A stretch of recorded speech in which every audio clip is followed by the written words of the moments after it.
Hello dear students, आप सबका बहुत बहुत स्वागत है गणेशा बढ़ के इस यूट्यूब चैनल में। तो दोस्तों, आज की वीडियो में हम क्लास 12 केमिस्ट्री में यूनिट 7 पी ब्लॉक एलिमेंट्स में पढ़ेंगे अमोनिया निर्माण की हैबर विधि। अमोनिया निर्माण की हैबर विधि जो दोस्तों ये एक मोस्ट इंपॉर्टेंट क्वेश्चन है, आपके लिए पढ़ना बहुत जरूरी है, क्योंकि आप ये समझ लो कि ये क्वेश्चन ना एग्जाम में आएगा।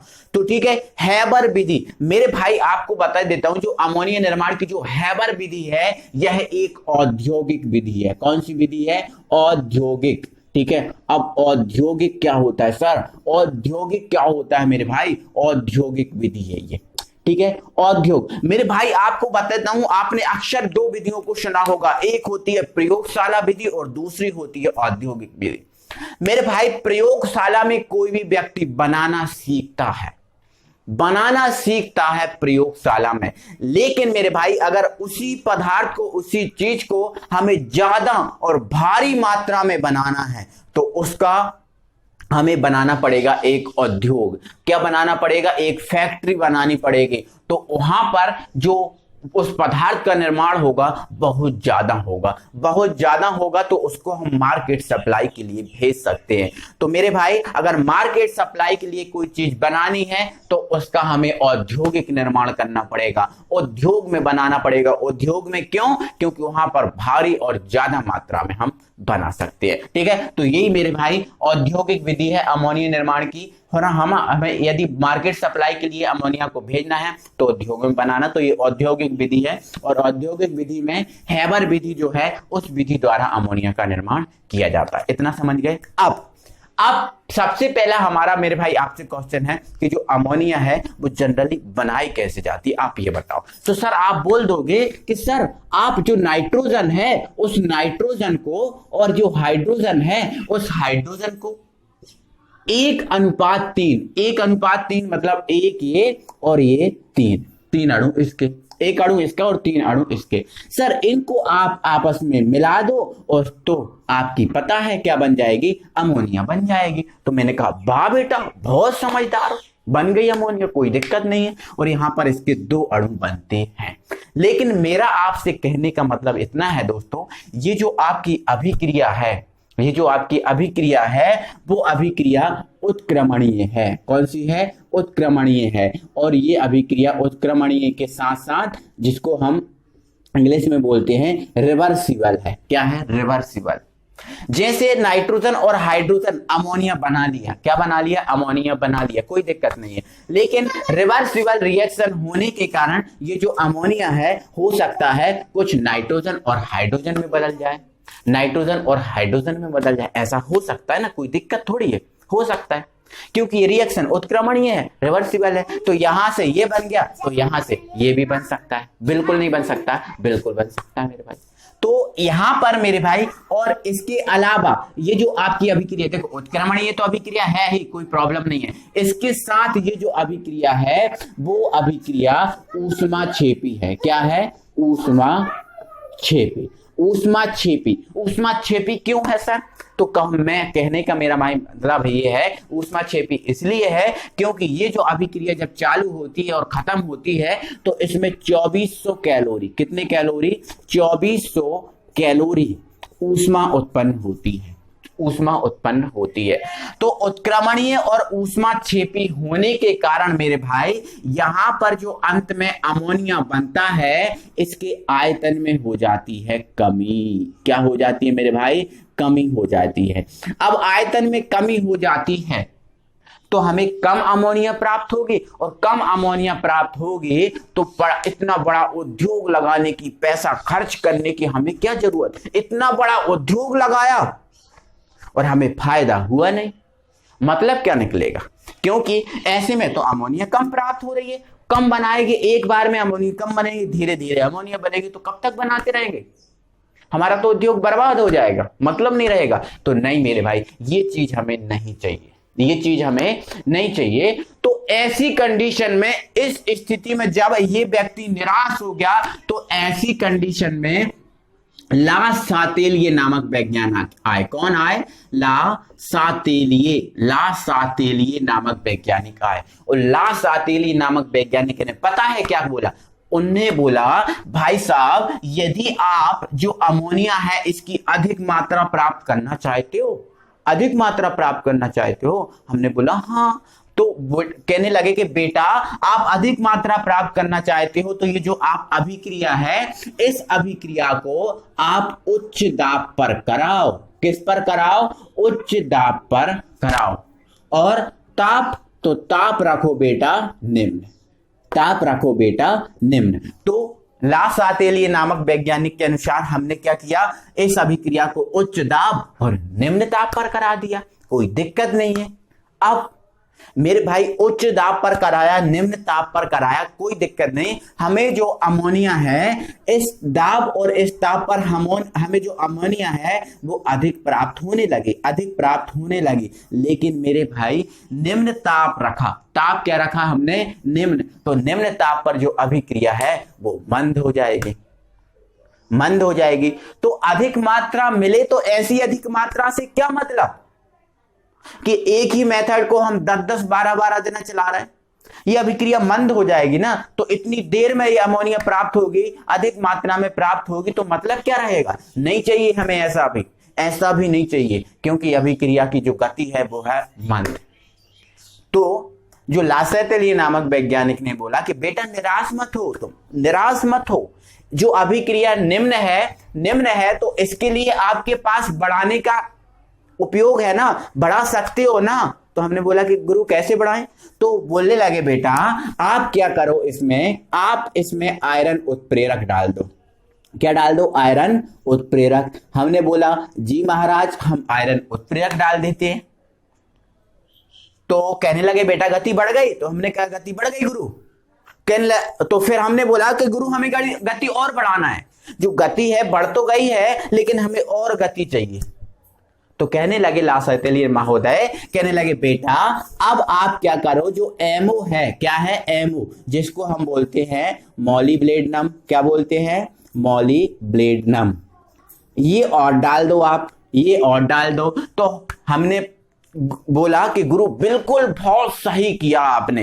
अब ये मॉलिब्लेडनम डाल दिया तो ये मॉलिब्लेडनम है उत्प्रेरक वर्धक का काम करेगा। किसका काम करेगा? उत्प्रेरक वर्धक। और उत्प्रेरक वर्धक का काम क्या होता है? उत्प्रेरक की क्रियाशीलता बढ़ाना। तो अब हमारी अभिक्रिया बहुत तीव्र वेग से चल रही है और हम संतुष्ट हैं।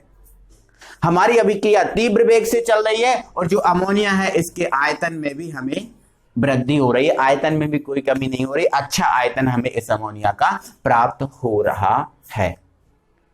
तो ये है मेरे भाई अमोनिया बनाने की सही और एग्जैक्ट मेथड। हमने क्या किया? हमने मेरे भाई यदि हमें जो हैबर विधि है उस हैबर विधि में अमोनिया बनाना है तो नाइट्रोजन और हाइड्रोजन को 1:3 में लेना पड़ेगा। बिल्कुल लेंगे, ठीक है। तो यहां से हमें अमोनिया प्राप्त होगा। लेकिन हमें पता है ये जो अभिक्रिया है वो उत्क्रमणीय है और ऊष्माक्षेपी है। तो जिसके कारण जो आपकी अमोनिया बनेगी उस अमोनिया में मेरे भाई कमी हो जाएगी, अमोनिया की कम मात्रा प्राप्त होगी। तो ऐसी कंडीशन में जो लासातेलिए नामक वैज्ञानिक थे इन्होंने बोला था कि बेटा ऐसी कंडीशन में अभिक्रिया को आप उच्च दाब और निम्न ताप पर कराओ। लेकिन निम्न ताप पर तो अभिक्रिया की गति जो है वो मंद हो जाएगी, अभिक्रिया गति है वो कम हो जाएगी। तो ऐसी कंडीशन में लासेटेलिए नामक वैज्ञानिक ने कहा बेटा निराश मत हो, आप आयरन उत्प्रेरक और मॉलिब्लेडनम उत्प्रेरक वर्धक की उपस्थिति में इस अभिक्रिया को कराओ। तो आपको जो अमोनिया है वो अधिक मात्रा में ही प्राप्त होगी और अमोनिया की जो अभिक्रिया की गति है वो भी तेज होगी। तो इस टाइप से मेरे भाई ये हमारा अमोनिया बन गई। ये जो चीज बताई है मेरे भाई मैं वो आपको सिद्धांत समझा रहा था। जो अमोनिया निर्माण की जो हैबर विधि है उसका ये सिद्धांत है। क्या है? सिद्धांत। समझिए आप, ठीक है। तो आप सिद्धांत अपनी कॉपी में हेडिंग डालो और सिद्धांत जो समझाया वो थ्योरी आ रही है, सिद्धांत लिखो, ठीक है। स्क्रीनशॉट ले लिया। सिद्धांत लिखने के बाद मेरे भाई जो आपकी रिएक्शन है इस सिद्धांत की रिएक्शन ये है और सिद्धांत की रिएक्शन में आप ये लिख लो, ठीक है, ठीक है। आप आयरन उत्प्रेरक, मॉलिब्लेडनम उत्प्रेरक वर्धक है ना, उच्च दाब निम्न ताप ये सब इन्वॉल्व होंगे। यहाँ पर ये भी इन्वॉल्व होगा बट ये जो चीज है वो इन्वॉल्व नहीं होगी। तो ये इसका रिएक्शन, क्योंकि सिद्धांत में रिएक्शन लिखना बहुत जरूरी है ना। अब इसके बाद हम इसके चित्र और कार्य विधि पर पहुंचते हैं। ओके मेरे भाई, तो डियर स्टूडेंट, ये हैबर विधि का, अमोनिया की हैबर विधि का डायग्राम है। तो मेरे भाई इसको मैं एक एक चीज समझा रहा हूं, समझिए आप ध्यान से, ठीक है। हमने आपको क्या बताया था, आपको बताया था हैबर विधि में एक आयतन नाइट्रोजन और 3 आयतन हाइड्रोजन लेते हैं ना मेरे भाई, लेते हैं ना। तो सबसे पहले मेरे भाई जो नाइट्रोजन है, उस नाइट्रोजन को आप कहां से लोगे, तो आपको पता है नाइट्रोजन मेरे भाई वायुमंडल में 78%, 78% पाई जाती है, ठीक है। तो मेरे भाई जो वायु है, इस वायु से आप नाइट्रोजन लोगे, ठीक है। कहां से लोगे इस नाइट्रोजन को, वायु से लोगे। तो ये वायु से हमने एक आयतन नाइट्रोजन लिया, ठीक है। और वाटर गैस, अब वाटर गैस जानते हो मेरे भाई, तो वाटर गैस होती है मेरे भाई CO+H2, ये आपकी जो होती है ना, ये होती है वाटर गैस। कौन सी गैस, वाटर गैस। इस वाटर गैस से मेरे भाई आप 3 आयतन हाइड्रोजन लोगे। कितना आयतन हाइड्रोजन, 3 आयतन हाइड्रोजन लोगे, ठीक है। तो ध्यान रखना है, वायु से प्राप्त एक आयतन नाइट्रोजन और वाटर गैस CO+H2 से प्राप्त 3 आयतन हाइड्रोजन, दोनों को लोगे इस नली से और इस नली से, ठीक है। ये लगा हुआ है पंप, इस संपीड़क पंप द्वारा इस नाइट्रोजन और हाइड्रोजन को, ये संपीड़क पंप है, इस पंप द्वारा इस पर दाब लगाओगे। क्या कराओगे, दाब लगाओगे, और दाब लगाकर इन नाइट्रोजन और हाइड्रोजन को आप भेज दोगे। तो ये सबसे पहले जाएगी मेरे भाई, ये जो नाइट्रोजन है उत्प्रेरक कक्ष में। ये जो कौन सा कक्ष है, उत्प्रेरक कक्ष में। ये जो उत्प्रेरक कक्ष होता है, इसमें आयरन उत्प्रेरक और मॉलिब्डेनम MO उत्प्रेरक वर्धक भरा होता है। आयरन उत्प्रेरक और मॉलिब्डेनम उत्प्रेरक वर्धक भरा होता है मेरे भाई, ठीक है। इसमें क्या करते हैं, इसका जो ये जो आपका कक्ष होता है, इसका दाब होता है 200 वायुमंडल। कितना, 200 वायुमंडल। और इसका जो ताप होता है वो 450 से 500 डिग्री सेल्सियस होता है। यहां पर एक्चुअल में मेरे भाई होता क्या है, जो नाइट्रोजन और हाइड्रोजन आ रही होती है, यहां पर नाइट्रोजन और हाइड्रोजन आपस में सहयोग करते हैं और NH3 का निर्माण करते हैं। किसका, NH3 का निर्माण करते हैं। लेकिन मेरे भाई कभी ऐसा भी होता है कि जो नाइट्रोजन और हाइड्रोजन है, पूरा नाइट्रोजन और पूरा हाइड्रोजन कभी कभी अमोनिया का निर्माण नहीं करता, कभी कभी की कंडीशन बता रहा हूं, ठीक है। नाइट्रोजन और हाइड्रोजन सहयोग करके अमोनिया का निर्माण करेंगे, लेकिन कभी ऐसा भी हो सकता है कि पूरा नाइट्रोजन पूरा हाइड्रोजन अमोनिया ना बनाए। तो ऐसी कंडीशन में क्या होगा कि जो अमोनिया बना है वह अमोनिया, और जो बचा है N2 और H2 वह इस नली के द्वारा आगे बढ़ता है। तो देखो ये जो बना है अमोनिया वो, और जो बचा है नाइट्रोजन और हाइड्रोजन वो इस नली के द्वारा आगे जाता है। और ये जो अमोनिया और नाइट्रोजन हाइड्रोजन ये पहुंचते हैं शीतलन कक्ष में। ये आपका शीतलन कक्ष है। यहां पर क्या होता है मेरे भाई, जो आपका इसमें अमोनिया, नाइट्रोजन और हाइड्रोजन यहां से आ रहा होता है, तो क्या होगा मेरे भाई, जो अमोनिया होगा, क्या होगा, अमोनिया। अब देखो यहां पर ठंडा जल दिया जाता है, यहां से गर्म जल बाहर निकल, तो ये शीतलन है। ये ठंडा, बहुत ज्यादा ठंडा पात्र है, ये वाला कक्ष है, बहुत ठंडा है। तो यहां से जो अमोनिया होगी, क्या होगी, अमोनिया होगी, वो अमोनिया द्रव अवस्था में चेंज हो जाती है। यहां पर अमोनिया गैस होती है और यहां आती है, तो जो अमोनिया है वो द्रव अवस्था में चेंज हो जाती है, और द्रव अवस्था में चेंज होकर यहां पर एकत्रित हो जाती है। अब अमोनिया तो द्रव अवस्था में चेंज हो गई, अब बचा कौन, बचा हमारा नाइट्रोजन और हाइड्रोजन। कौन, नाइट्रोजन और हाइड्रोजन। तो ये जो नाइट्रोजन हाइड्रोजन है, ये गैस अवस्था में रहता है, तो इसके कारण यहां से इस नली से बाहर आ जाता है, और इस नली से बाहर आ जाता है। तो देखो एक और यहाँ पर संपीड़क पंप लगा है, तो जो नाइट्रोजन और जो हाइड्रोजन इस नली से बाहर आया है, उस नली जो नाइट्रोजन और हाइड्रोजन है उसको यहाँ पर और दाब लगा के यहाँ पर संपीड़ित किया जाएगा, और दाब लगा के संपीड़ित करके इसको इस नली के सहायता से फिर से इस कक्ष में भेजा जाएगा।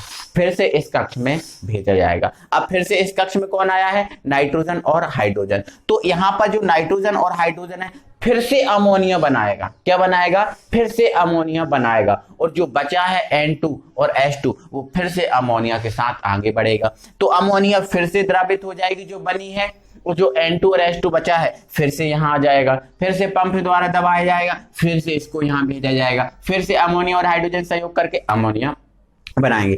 तो इस प्रकार मेरा कहना मेरा भाई इतना है कि जब तक पूरा नाइट्रोजन और पूरा हाइड्रोजन अमोनिया का निर्माण नहीं कर लेता तब तक ये जो प्रक्रिया है वो चलती रहती है, और जैसे ही पूरा नाइट्रोजन पूरा हाइड्रोजन अमोनिया बना लेता है तो ये प्रक्रिया बंद। समझे ना मेरे भाई। अब जल्दी से मैं एक बार फिर से समझा रहा हूं, उस चीज को आप समझो, जो प्रोसेस है वही, ठीक है। तो सबसे पहले हम क्या करते हैं मेरे भाई, वायु से प्राप्त एक आयतन नाइट्रोजन और जो वाटर गैस से प्राप्त 3 आयतन हाइड्रोजन को आपस में मिलाकर संपीड़क पंप द्वारा दबाते हैं और उत्प्रेरक कक्ष में भेजते हैं, जिसका जो ताप होता है 400 से 500 डिग्री सेल्सियस होता है, दाब होता है 200 वायुमंडलीय दाब। इस कक्ष में आयरन उत्प्रेरक और मॉलिब्डेनम जो है ना उत्प्रेरक वर्धक का कार्य करता है।